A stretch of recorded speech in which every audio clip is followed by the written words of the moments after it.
Por favor, en su Biblia, busque Mateo 7. Estamos casi llegando al final del Sermón del Monte. Y antes de leer unos versículos de este capítulo, permítame subrayar que tenemos un problema muy serio en lo que conocemos como el mundo cristiano. ¿Qué clase de problema? Pues cristianos que abandonan la fe, que se mueren de hambre espiritual, cristianos que dejan sus iglesias, cristianos que deberían estar erguidos y firmes, están, como se dice generalmente, tirando la toalla. Cristianos que se bautizan, asisten por un tiempo a la iglesia, pero cuando surge la persecución, cuando hay problemas, cuando la tentación llega, se desvanecen como por encanto. Son cristianos tipo Alka-Seltzer. Los ponen en el agua que representa la realidad de la vida, burbujean alegremente por unos segundos, pero después no queda ningún rastro de ellos, exactamente como el Alka-Seltzer. ¿Conoce usted a personas así?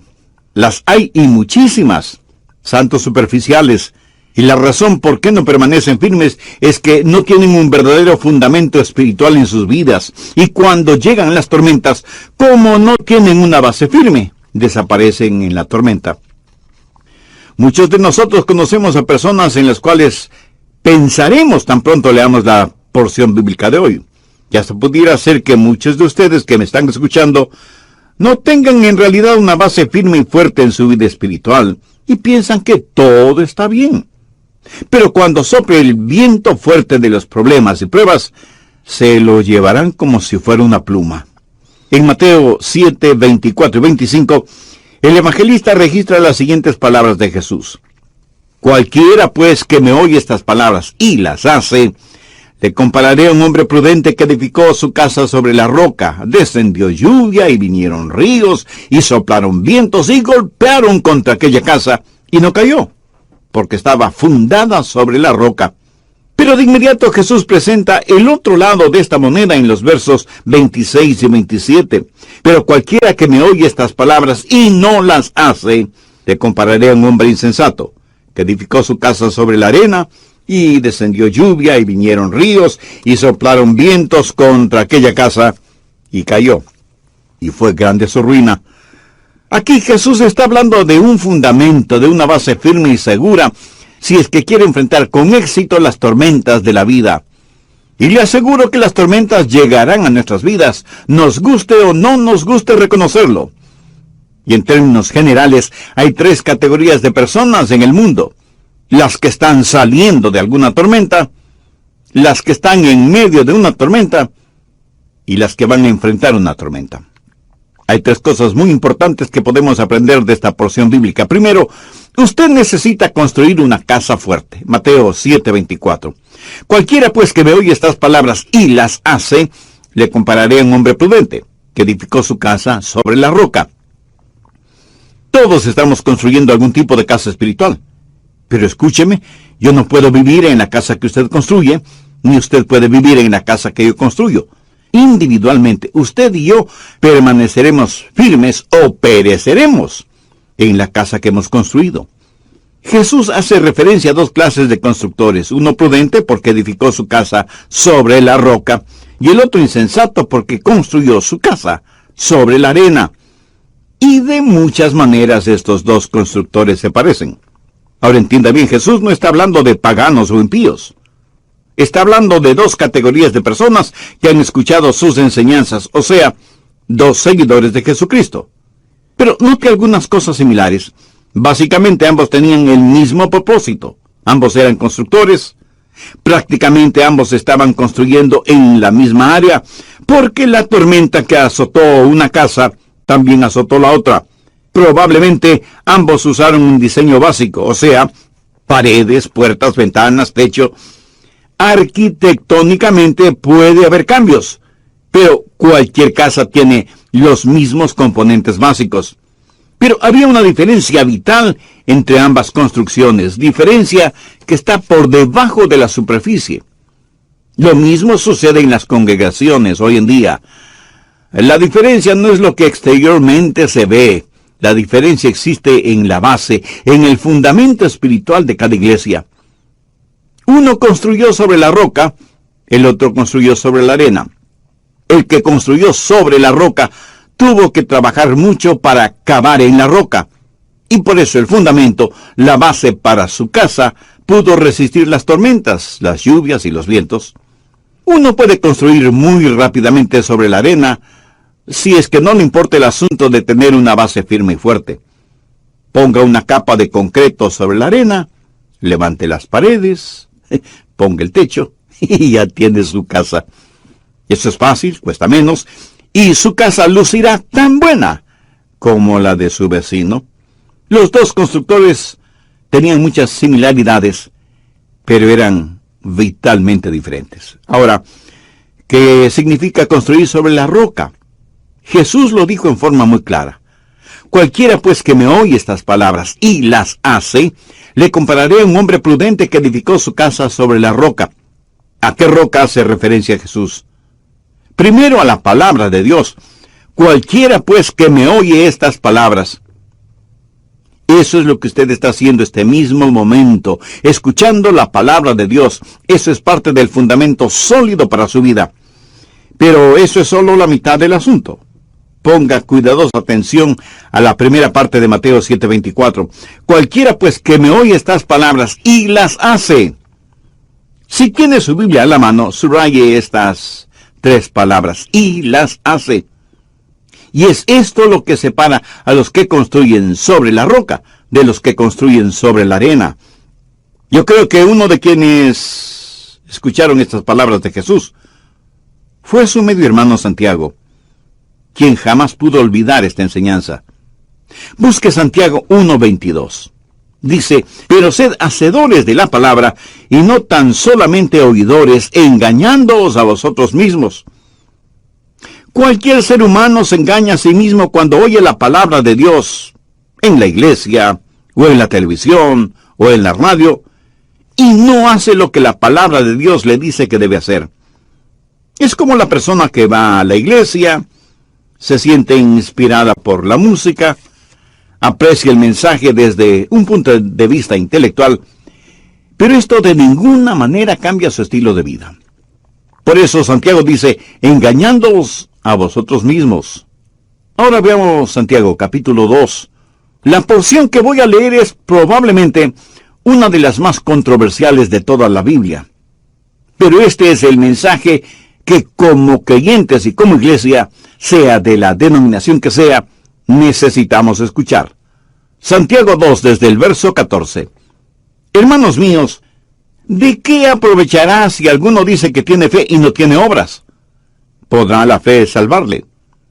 Y si un hermano o una hermana están desnudos y tienen necesidad del mantenimiento de cada día, y alguno de vosotros les dice, id en paz, calentaos y saciaos, pero no les dais las cosas que son necesarias para el cuerpo, ¿de qué aprovecha? Así también la fe, si no tiene obras, es muerta en sí misma.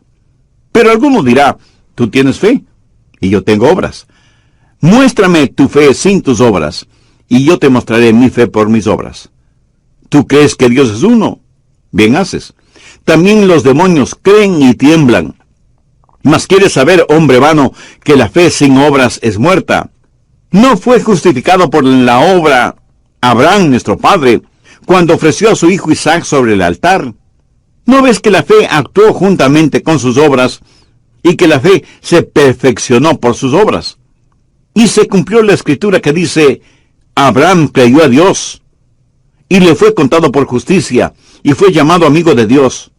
Vosotros veis, pues, que el hombre es justificado por las obras y no solamente por la fe. Asimismo también Rahab, la ramera, no fue justificada por obras cuando recibió a los mensajeros y les envió por otro camino. Porque como el cuerpo sin espíritu está muerto, así también la fe sin obras está muerta. ¿De qué se trata todo esto? Quiero que lo siguiente quede absolutamente claro en su mente y corazón.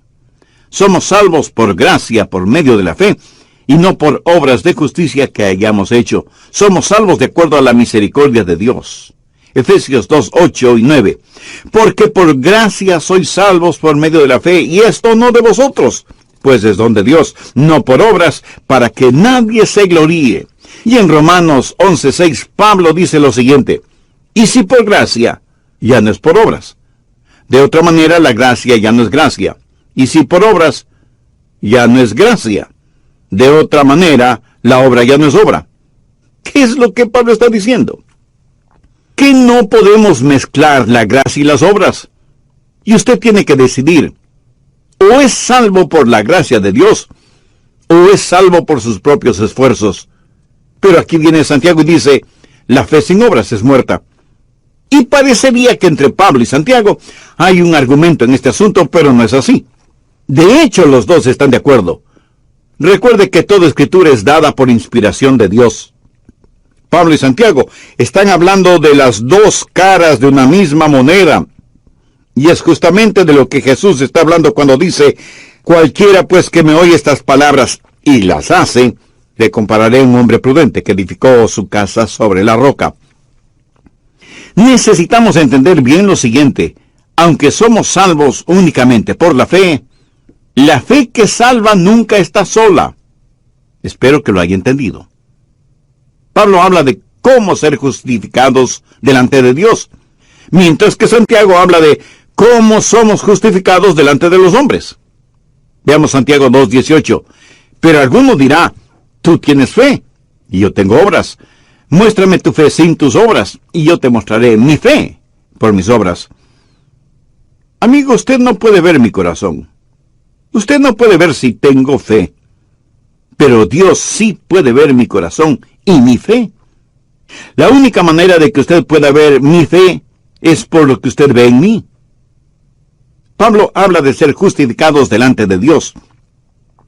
Santiago habla de ser justificados delante de los hombres. Pablo habla de la raíz de nuestra salvación. Santiago habla de los frutos de nuestra salvación. Pablo habla del fundamento, de la base. Santiago habla del edificio. Pablo está hablando de la provisión de nuestra salvación. Y Santiago habla de las pruebas de nuestra salvación. Pablo habla de una salvación que se tiene segura, mientras Santiago habla de una segura muestra de nuestra salvación.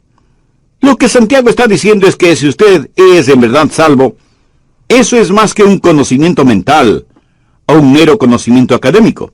Mire lo que dice en el verso 14. Hermanos míos, ¿de qué aprovechará si alguno dice que tiene fe y no tiene obras? ¿Podrá la fe salvarle? Mi amigo, se necesita más que solo una actitud piadosa para llegar al cielo. Y yo pregunto, ¿cuántos de ustedes, amigos oyentes, están seguros de que si murieran en este momento, se irían al cielo? Estoy seguro que muchos contestarían afirmativamente y me dirían que tienen fe. Ahora, ¿está seguro o segura que tiene fe? ¿Ha habido un cambio dramático y radical en su vida? Escúcheme, usted puede hacer una profesión de fe sin tener la posesión de la fe. Santiago lo pone en términos más prácticos en el verso 15. Y si un hermano o una hermana están desnudos y tienen necesidad del mantenimiento de cada día, y alguno de vosotros le dice, id en paz, calentaos y saciaos, pero no les dais las cosas que son necesarias para el cuerpo, ¿de qué aprovecha? Así también la fe, si no tiene obras, es muerte en sí mismo. Y en el versículo 18 dice, pero alguno dirá, tú tienes fe y yo tengo obras, muéstrame tu fe sin tus obras, y yo te mostraré mi fe por mis obras. Y enseguida ilustra este punto al manifestar que si uno cree en Dios, hace bien en creer en Dios. Si yo les preguntara, ¿cuántos de ustedes creen en Dios? Muchos responderían afirmativamente. Pero, como para que no nos envanezcamos, Santiago dice, también los demonios creen y tiemblan. Sabe que los demonios en el infierno son muy ortodoxos. Ellos creen en Dios más que muchos teólogos liberales. También los demonios creen y tiemblan. Esta palabra temblar en el original significa hacer que los pelos se pongan de punta. Solo el pensar en Dios hace que los demonios tiemblen.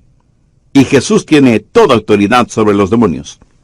Suponga, solo suponga, Que un día usted conversa con un diablo y le pregunta, ¿crees en Dios? Por supuesto que sí. ¿Crees que Jesucristo es el Hijo de Dios? Sin la menor duda. ¿Crees en su nacimiento virginal? Ese fue un hecho innegable. ¿Crees que murió en la cruz del Calvario y que fue sepultado en una tumba y resucitó al tercer día? Sí. Además, son hechos históricamente comprobados. Diablo, permíteme hacerte una pregunta más. ¿Estarías dispuesto a doblar tus rodillas delante de él? Y el diablo enfurecido contesta, no, jamás haré eso. ¿Sabe que hay mucha gente que cree que porque tiene un conocimiento filosófico y académico de los hechos bíblicos, o porque son miembros activos en una iglesia, tienen ya asegurada su entrada en el cielo? No tienen más fe de la que tiene un diablo, porque nunca se han rendido frente al señorío de Cristo. Jesús dijo, no todo el que me dice, Señor, Señor, entrará en el reino de los cielos, sino aquel que hace la voluntad del Padre. Y aquí no está hablando de obras para ser salvos.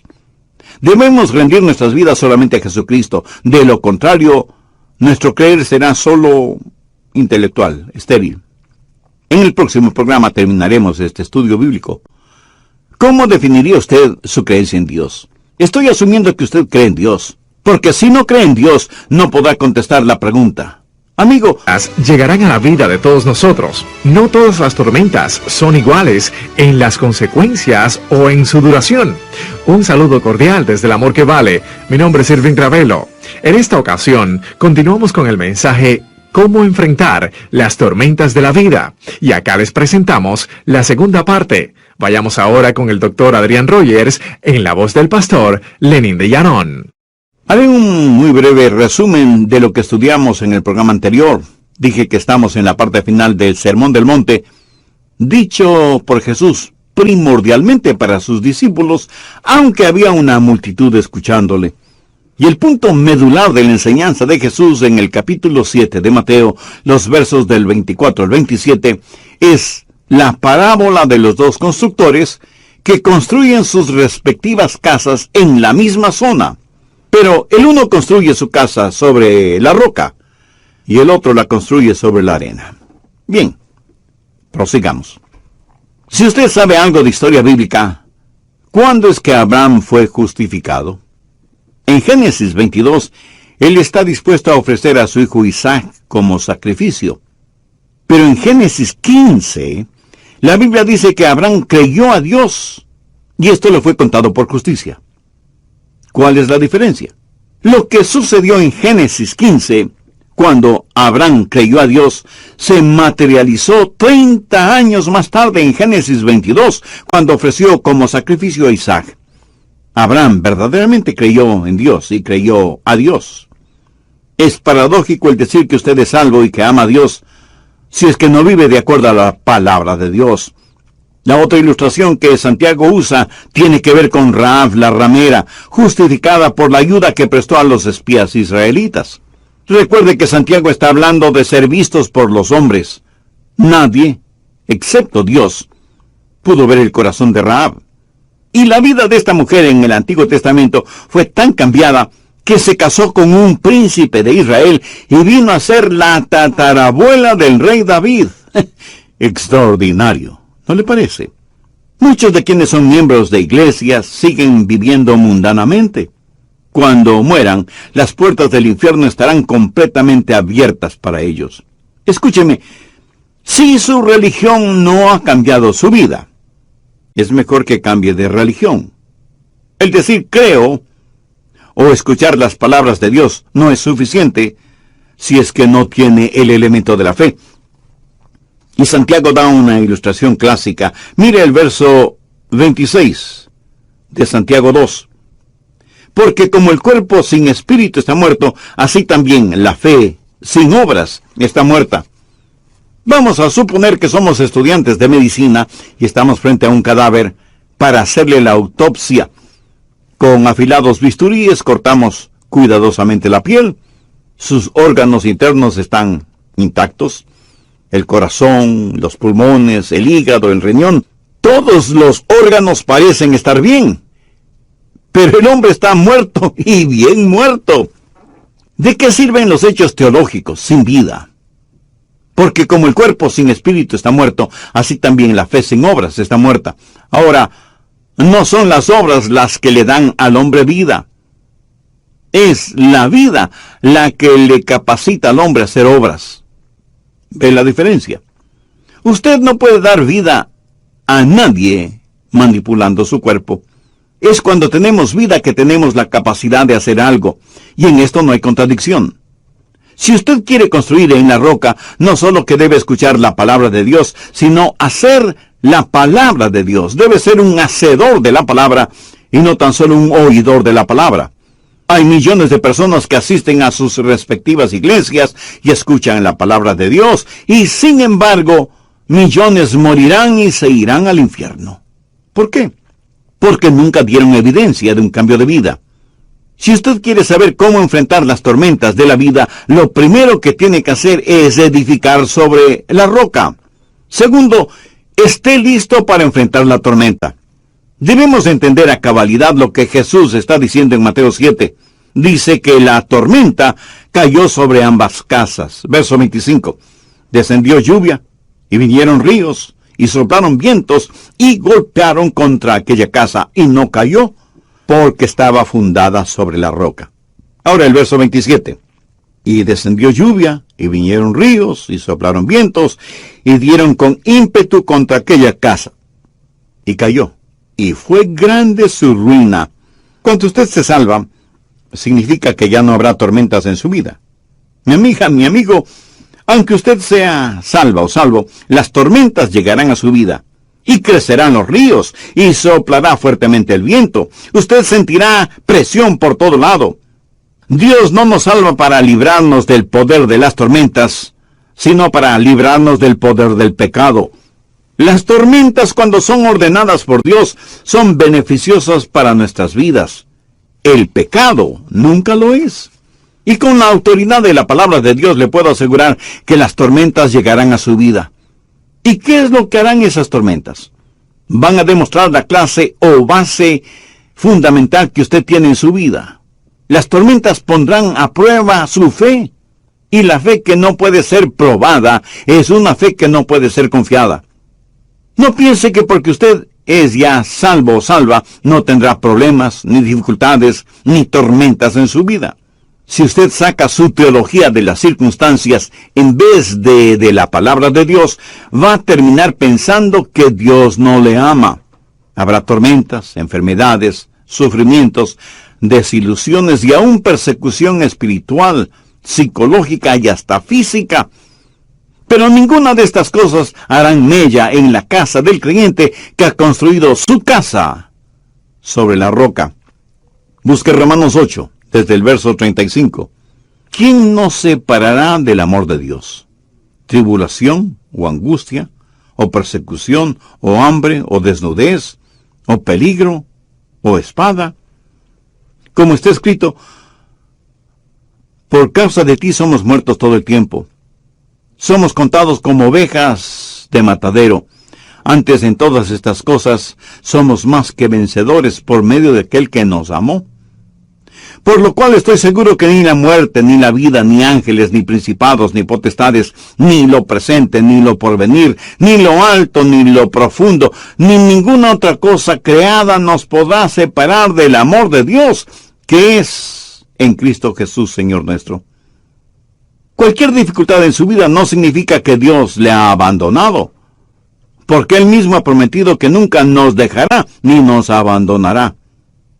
Anote al margen Hebreos 13, los versos 5 y 6. Sean vuestras costumbres sin avaricia, contentos con lo que tenéis ahora. Porque Él dijo, no te desampararé, ni te dejaré. De manera que podemos decir confiadamente, el Señor es mi ayudador, no temeré en lo que me pueda hacer el hombre. Por lo tanto, usted debe edificar, debe construir una casa firme, fuerte, segura, y entonces estará listo para enfrentar cualquier tormenta, para poder también experimentar una bendición extraordinaria. Cualquiera pues que me oye estas palabras y las hace, le compararé a un hombre prudente que edificó su casa sobre la roca. descendió lluvia, y vinieron ríos, y soplaron vientos, y golpearon contra aquella casa, y no cayó porque estaba fundada sobre la roca. ¿Por qué algunas personas se dan por vencidas? ¿Por qué viven vidas derrotadas? ¿Por qué se dejan arrastrar por las tormentas? Porque aunque con buenas intenciones, han construido su casa sobre la arena. Han construido sus vidas sobre las arenas movedizas de la actividad religiosa, pero no sobre la roca firme y segura que es Jesucristo. Pablo en 1 Corintios 3:11 dice, porque nadie puede poner otro fundamento que el que está puesto, el cual es Jesucristo. Hay hermosas familias que van a la iglesia, sirven a Dios. De pronto los problemas y dificultades llegan y dejan de ir a la iglesia. Hermosas casas, con lindos muebles, bien pintadas, bien decoradas, bien diseñadas. Maravillosa casa espiritual, pero sin base ni fundamento sólido. Y por eso cuando llegan los problemas hay que reconocer con profunda tristeza que muchas personas simplemente abandonan la fe. Pero el apóstol Juan hace una profunda y dolorosa reflexión sobre estas personas. En 1 Juan 2:19, salieron de nosotros, pero no eran de nosotros, porque si hubieran sido de nosotros, habrían permanecido con nosotros, pero salieron para que se manifestase que no todos son de nosotros. No estoy hablando de perfección sin pecado. No estoy diciendo que si usted es salvo y ha entregado su corazón a Jesús y llegan las tormentas a su vida, usted no tendrá dudas. No estoy diciendo eso. Tampoco digo que por ser ya salvo no tropezará y caerá, o que no experimentará momentos y circunstancias nada espirituales que le harán dudar de la fe. Cuando Jesús dio esta enseñanza bíblica en el Sermón del Monte, acerca de estas dos clases de constructores, ¿sabe quiénes con toda seguridad estaban escuchando este mensaje? Simón Pedro y Judas Iscariote. Y escucharon de los labios de Jesús: cualquiera pues que me oye estas palabras y las hace, le compararé a un hombre prudente que edificó su casa sobre la roca. Descendió lluvia, y vinieron ríos, y soplaron vientos, y golpearon contra aquella casa, y no cayó porque estaba fundada sobre la roca. Pero cualquiera que me oye...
estas palabras y no las hace, le compararé a un hombre insensato que edificó su casa sobre la arena, y descendió lluvia, y vinieron ríos, y soplaron vientos, y dieron con ímpetu contra aquella casa, y cayó, y fue grande su ruina.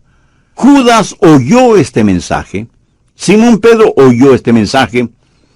Dos clases de constructores muy similares. Ambos construyeron una casa espiritual. Y al mirar las dos casas, seguramente usted hubiera dicho: Judas construyó una mejor casa que Pedro. ¿Sabe quién era el mejor hombre exteriormente? ¿Sabe quién tuvo la mejor casa? No fue Pedro. ¿Sabe lo que hicieron con Judas? Le nombraron tesorero. ¿A quién nombra usted como tesorero en una organización, en un grupo, en una iglesia? A la persona que tiene su confianza, ¿verdad? Cuando durante la última cena de Jesús con sus discípulos, él dijo que uno de los 12 le traicionaría, nadie dijo: oh, seguramente se refiere a Judas. Cada uno de ellos se preguntó, ¿seré acaso yo? Y no pensaron en Judas como el traidor, porque Judas había construido una casa muy bonita exteriormente. Sabía cómo impresionar a los demás. Pero entre Judas y Simón Pedro había una gran diferencia. Cuando Jesús preguntó a sus discípulos, ¿y vosotros? ¿Quién decís que soy yo? Respondiendo Simón Pedro dijo, tú eres el Cristo, el Hijo del Dios viviente. Entonces le respondió Jesús, bienaventurado es Simón, hijo de Jonás, porque no te lo reveló carne ni sangre, sino mi Padre que está en los cielos. Y yo también te digo que tú eres Pedro, y sobre esta roca edificaré mi iglesia, y las puertas del Hades no prevalecerán contra ella. Pedro era un hombre débil, como usted o como yo. Sabía mucho sobre la pesca. No sabía mucho acerca de construir casas. Pero qué firme base, qué sólido fundamento tuvo. Y por eso pudo hacer descansar su fe sobre la roca firme que es Cristo. Ahora ponga atención a lo siguiente. Vino una tormenta fuerte y golpeó con ímpetu la casa de Judas. Vino una tormenta y golpeó furiosamente la casa de Simón Pedro. Y cuando las tormentas pasaron, la casa de Judas estaba destrozada, y Judas se suicidó, y se fue al infierno. Y alguno de ustedes me preguntará, pastor, ¿entonces Judas perdió su salvación? No, él no perdió la salvación porque nunca la tuvo. En Juan 6, 70 y 71 leemos, Jesús les respondió, no os he escogido yo a vosotros los 12, y uno de vosotros es diablo. Hablaba de Judas Iscariote, hijo de Simón, porque este era el que le iba a entregar, y era uno de los 12. ¿Lo ve? Judas nunca tuvo una fe verdadera. En cambio, Simón Pedro sí la tuvo. Veamos Lucas 22, los versos 31 y 32. Dijo también el Señor, Simón, Simón, y aquí Satanás os ha pedido para zarandearos como trigo, pero yo he rogado por ti, para que tu fe no falte. Simón Pedro tuvo fe, y el Salvador intercedió por él. Cuando la tormenta llegó a la vida de Pedro, algunas ventanas se rompieron y algunas tejas se desprendieron del techo y algunas cosas se movieron dentro de la casa. Pero permítame decirle algo. Después de la tormenta, la casa siguió en pie.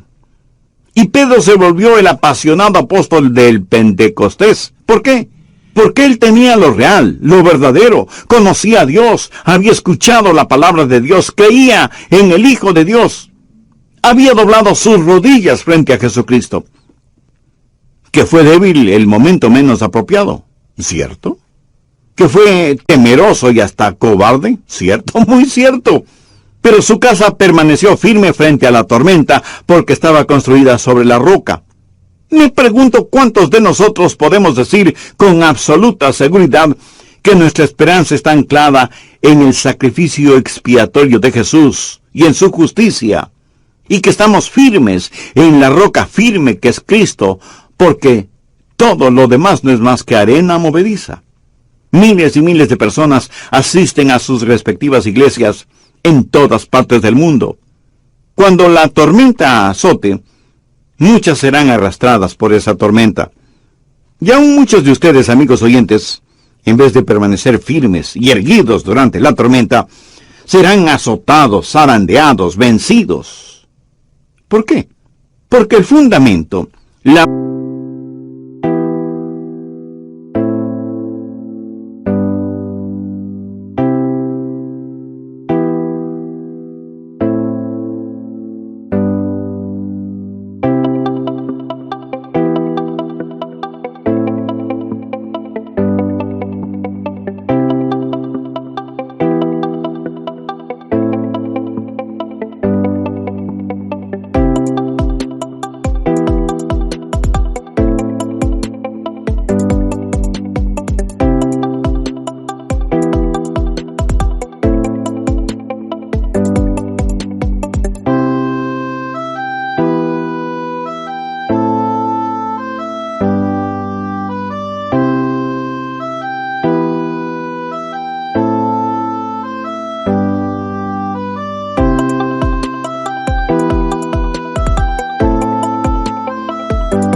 La base que usted tiene no es firme, no es sólida, no es segura. Para todos nosotros, la tormenta llegará más tarde o más temprano. Si la tormenta todavía no ha llegado a su vida, no se preocupe, ya llegará, ya llegará. Así que es mejor asegurarse de que usted ha construido su casa espiritual sobre la roca eterna que es Jesucristo. ¿Conoce usted al Señor Jesucristo?